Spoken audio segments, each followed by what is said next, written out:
Bab 220, Berat Pilihan. Diunggah oleh Baca Suara. Jangan lupa like dan subscribe, agar kami makin semangat upload lebih banyak. TESSIAERALITH Point of View. Apakah itu karena kelegaan bahwa tombak telah tiba atau karena serangan berlebihan dari binatang buas saya akhirnya akan terjadi? Saya pingsan. Matahari hampir terbenam, memberikan rona merah ke selimut tebal kabut ketika aku bangun. Saya mendapati diri saya di atas sebuah wyvern kecil dengan beberapa tentara ditempatkan di sekitar saya dengan senjata ditarik, tetapi pertempuran sudah berakhir. Tubuh saya sakit dan tindakan menjaga mata saya terbuka mengirim gelombang rasa sakit yang tajam ke pelipis saya. Tapi aku tidak bisa berhenti menatap pemandangan itu. Pertempuran telah berakhir, kami telah menang. Namun, yang menjadi fokus saya adalah para prajurit yang terluka di unit saya dibawa pergi sementara yang mati dimakamkan di tempat. Mayat yang harus dibawa ke keluarga mereka untuk upacara yang tepat ditinggalkan di tempat mereka dibunuh.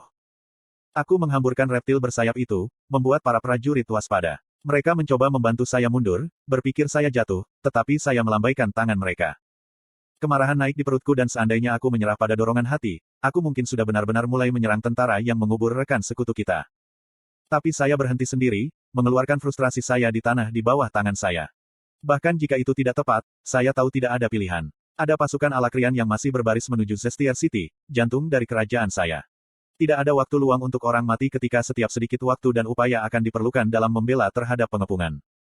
Salah satu penjaga dengan lembut menarik saya berdiri dan menunjuk ke arah wanita itu. Kepala Tesia, tolong tetap di gunung kalau terjadi sesuatu. Petik 2. Meski begitu, apa hak saya untuk marah? Bukankah aku yang harus disalahkan atas kematian yang terjadi di sini? Jika bukan karena keegoisan saya, berapa banyak dari mereka yang dikubur sekarang akan selamat?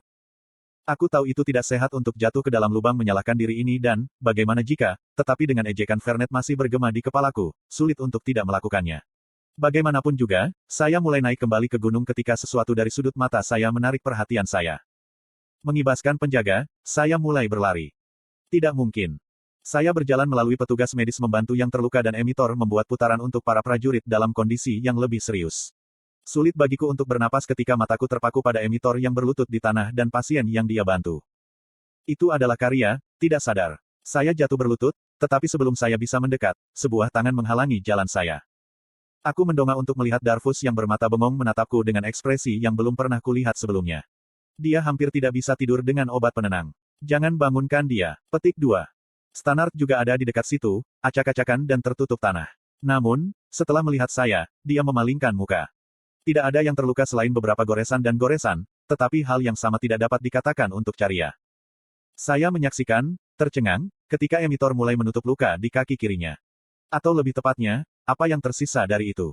Pria itu menggenggam tangannya di atas tunggul yang sudah hancur, memberikan tekanan, tetapi darah masih menyembur di antara jari-jarinya, membentuk genangan merah. Aku menatap, kagum sekaligus ngeri, melihat luka Carya yang sembuh dengan cepat.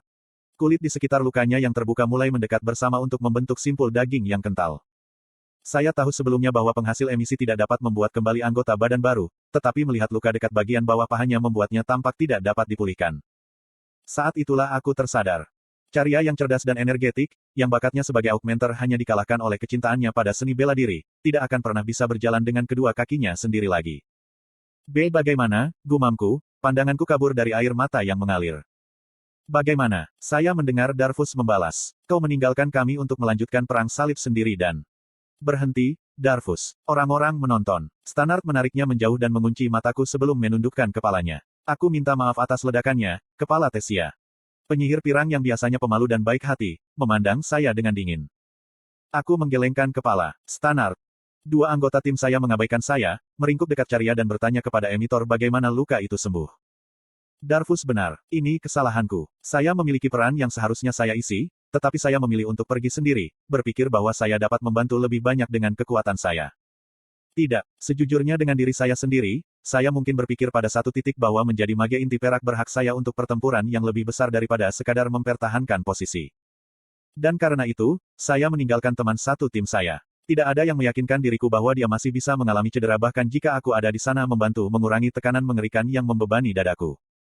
Sudah waktunya untuk pergi, kata suara yang akrab dari belakang. Aku tidak melihat ke belakang, mataku tetap tertuju pada tidur damai Carya. Bagaimana itu akan berubah ketika dia bangun? Apakah dia akan menyalahkan saya seperti Darfus dan Stannard? Apakah dia akan membenciku? Aku menyeka air mataku dengan punggung tangan. Saya harus tetap kuat. Ini hanya awal. Pertempuran untuk mempertahankan ibu kota Elenoir akan menjadi tempat di mana aku bisa menebus kesalahanku. Tesia Eralit. Suara itu membuatku keluar dari pikiranku. Berbalik, aku melihat Jenderal Aya mengenakan baju besi ringan dengan beberapa penjaga di belakangnya. Pengendara siap berangkat. Kamu akan segera kembali ke kastil, Kepala Tesia, tombak elf itu berkata ketika dia berbalik. Kastil, saya membalas. Saya tidak mengerti. Tentara Alakrian berbaris menuju Zestier sekarang. Tidak ada waktu untuk mengunjungi. Jenderal Aya menoleh ke belakang, dengan tatapan tajam memotong kata-kataku. Mungkin aku belum membuat diriku jelas. Anda akan ditarik dari pertempuran sampai pemberitahuan lebih lanjut. Petik 2.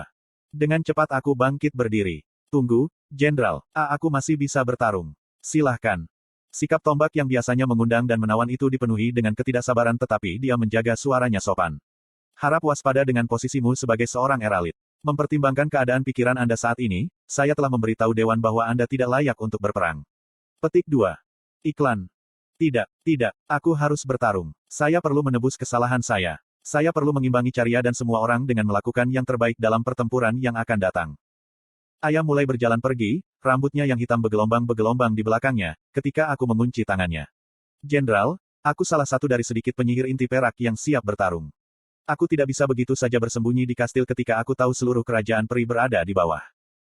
Tugasmu adalah untuk tetap dalam formasi dan menunda untuk waktu yang singkat ketika bala bantuan tiba, namun jumlah kematian unitmu mencapai lebih dari setengah karena ambisi egoismu. Tombak itu melepaskan jari-jariku dan menatapku dengan dingin. Sisa unitmu yang masih layak untuk berperang akan bergabung di bawah sisa divisiku. Butuh waktu terlalu lama untuk bala bantuan lagi tiba, Jenderal. Bahkan Jenderal Arthur sibuk dengan gerombolan binatang buas yang menyerang. Apa yang terjadi mulai sekarang bukan lagi urusanmu. Kamu sudah melakukan cukup, Putri. Petik 2. Kata-kata tombak itu menghantamku seperti batu bata timah yang diperkuat, membuatku membeku ketika Jenderal Aya menyerahkan prajurit itu berdiri di samping Wyvern sebuah gulungan. Bawa dia langsung ke kastil dan bawa ini ke Komandan Virion. Berjalan menuju gunung ketika penunggangnya mengencangkan pelana, aku membiarkan diriku melirik Darvus dan Stannard untuk terakhir kalinya. Tidak ada yang bisa menatap mata saya. Dengan mata memohon, aku terus menatap, berharap mereka setidaknya bertemu tatapanku. Namun, sampai akhir, tidak ada yang melihat ke belakang. Dan penderitaan dan kekosongan yang saya rasakan pada saat itu lebih menyakitkan daripada setiap cedera yang pernah saya alami sebagai sesama prajurit yang berjuang di sisi mereka. Virionneralith. Kastil. Itu kekacauan. Pembaruan langsung, mayoritas dari Zestier City, dicap ke dalam gulungan transmisi lebih cepat daripada yang bisa kami sortir dan baca. Terlepas dari biaya artefak komunikasi ini, tumpukan mereka berserakan di seluruh ruang pertemuan ketika anggota Dewan terus membacanya. Situasi yang mengerikan dan sibuk menambah minyak ke api ketegangan yang sudah menumpuk di ruangan itu. Tiba-tiba gedebuk kepala semua orang ke arah Alduin, yang telah melemparkan setumpuk gulungan transmisi di tanah. Putraku meraih Byron Glider, mantan Raja Sapin, dikerahnya dan membantingnya ke dinding. Kamu juga membaca laporan dari Elenoir, kan? Dia mendesis. Apa kamu senang? Apa kamu senang? Petik 2. Saya memberi isyarat kepada para penjaga yang akan ikut campur. Untuk pertama kalinya, kepala keluarga Glider yang bangga tampak. Malu. Mustahil untuk memprediksi sesuatu seperti ini bisa terjadi. Mustahil. Alduin meludah, mendekatkan wajahnya ke wajah manusia. Pasukan penyihir Alakrian saat ini mendekati Zestier, jantung dari Elenoir. Bahkan dengan strategi evakuasi yang diterapkan, korban tewas sudah meningkat dari tentara yang mencoba menghentikan kota dari pengepungan dan Anda mengatakan itu tidak mungkin. Petik 2. Aku mengerti amarahmu tapi tolong, ini bukan waktunya atau tempat untuk melakukan ini, Merial menenangkan ketika dia menarik kembali lengan suaminya. Sambil melepaskan lengannya dari genggaman istrinya, dia mengayunkan tinju liar yang masih memegang gulungan transmisi yang dikirim oleh Jenderal Aya, mendarat tepat di rahang Byron. Putriku hampir mati karena keserakahanmu. Priscilla Glider berdiri di samping, menyaksikan seluruh adegan dengan gigi terkatup dan kepalan tangan, tidak mampu membantu suaminya keluar dari rasa bersalah. Bun duduk diam, tatapan hiburan yang biasa digantikan oleh cemberut yang muram. Alduin berlutut. Dia membanting tinjunya ke tanah marmer sampai seluruh tangannya berlumuran darah. Berapa kali aku meminta pasukan kita sendiri untuk ditempatkan kembali di Elenoir? Berapa kali saya memohon karena saya takut skenario yang tepat ini akan terjadi? Bagaimana Anda akan bertanggung jawab jika ini mengarah pada kejatuhan seluruh kerajaan elf? Petik 2. Tidak ada suara yang terdengar selain deru amarah dan keputusasaan yang dilepaskan anakku. Istrinya dengan lembut memeluknya, menghibur anak saya dengan cara yang tidak bisa saya lakukan. Saya tidak punya hak. Bagaimanapun, bobot kata-katanya tidak hanya jatuh pada Gliders, tetapi juga untuk diriku sendiri. Akulah yang akhirnya setuju dengan Byron tentang menjaga pasukan elf di Sapin. Akulah yang bertanggung jawab atas apa yang terjadi pada Elenoir. Saya terlalu percaya diri dengan pertahanan magis hutan Elsire. Sama seperti Gliders. Saya salah. Ucapan terima kasih yang sederhana seperti itu tertanam jauh di dalam tenggorokanku. Saya tidak memiliki kekuatan untuk mengatakannya dengan keras. Sebagai komandan, saya memimpin seluruh pasukan militer di Chaten. Meskipun saya tidak menginginkan posisi ini, saya yakin akan keputusan yang saya buat dan perintah yang saya berikan. Saya merasa seperti mengakui kesalahan ini sekarang akan selamanya menimbulkan keraguan dalam pikiran saya tidak peduli apa perintah yang saya berikan. Aku menatap gulungan transmisi yang dikirim dari Etistin. Sekarang bukan saatnya untuk meragukan keputusan saya. Aku dengan cepat membalik gulungan itu dan memasukkannya ke tumpukan lain di dekatnya sebelum berbicara. Cukup, sekarang bukan waktunya untuk menunjuk jari. Keluar dan tenang, kalian semua, aku menekankan. Para anggota Dewan saling memandang, masih emosional tetapi lebih ragu.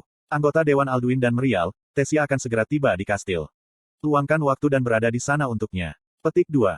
Mengalihkan pandanganku ke arah Gliders, aku memberi mereka anggukan-anggukan. Beristirahatlah, dan ketahuilah bahwa apa yang terjadi bukanlah kesalahan satu orang. Saya menunggu para penjaga untuk mengawal anggota Dewan keluar. Alduin dan Merial adalah yang pertama hilang dan dari cara mata tajam anak saya menyala dengan kemarahan dan kemarahan, saya tahu dia juga menyalahkan saya. Mungkin satu-satunya alasan dia tidak menyuarakannya adalah karena dia tahu betapa aku juga peduli pada Eleanor. Byron, sebelum dia dibawa keluar dari ruangan, melihat ke belakang. Aku tahu kau bersumpah untuk tidak memihak dalam memimpin di Chaten dalam perang ini, tapi aku tidak akan menyalahkanmu jika apa yang kau putuskan untuk dilakukan selanjutnya adalah untuk kerajaanmu. Dia tidak menunggu saya untuk menjawab ketika dia berjalan keluar dengan istrinya di tangan. Itu adalah jawaban yang tidak pernah saya harapkan dari mantan Raja Manusia, dan itu membuat keputusan saya sendiri untuk mengawal Dewan keluar dari ruangan ini sepertinya saya menghindari konfrontasi yang pada akhirnya harus saya hadapi untuk pilihan saya.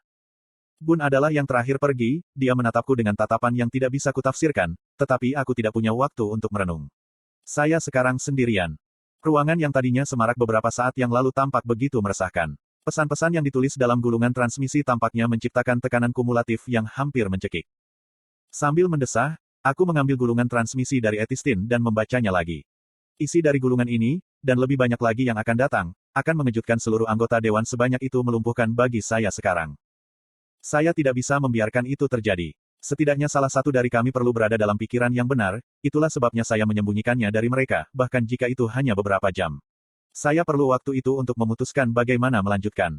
Sekarang ada lebih dari 300 kapal penuh dengan tentara Alakrian yang mendekati pantai barat kami dan tidak diragukan lagi akan ada sabit dan pengikut di antara mereka. Memperhatikan intensitas dan waktu yang digunakan untuk serangan mereka, aku tidak bisa tidak takut kalau perang ini mencapai titik baliknya. Untungnya, Byron dan Farai sudah dekat, tetapi hanya memiliki keduanya tidak cukup, bahkan memiliki kelima tombak kita mungkin tidak cukup. Mendapatkan lens Mika ke pantai barat tidak akan terlalu sulit dan Arthur seharusnya hampir selesai dengan perannya di tembok. Itu hanya meninggalkan tombak elf. Akankah saya menarik Jenderal Ayah dari Eleanor dan menyangkal mereka sebagai bala bantuan? Apakah aku pada dasarnya akan meninggalkan Eleanor dengan mengambil tombak itu atau mengambil risiko membiarkan pasukan lain yang lebih besar menginjakan kaki di tanah kami?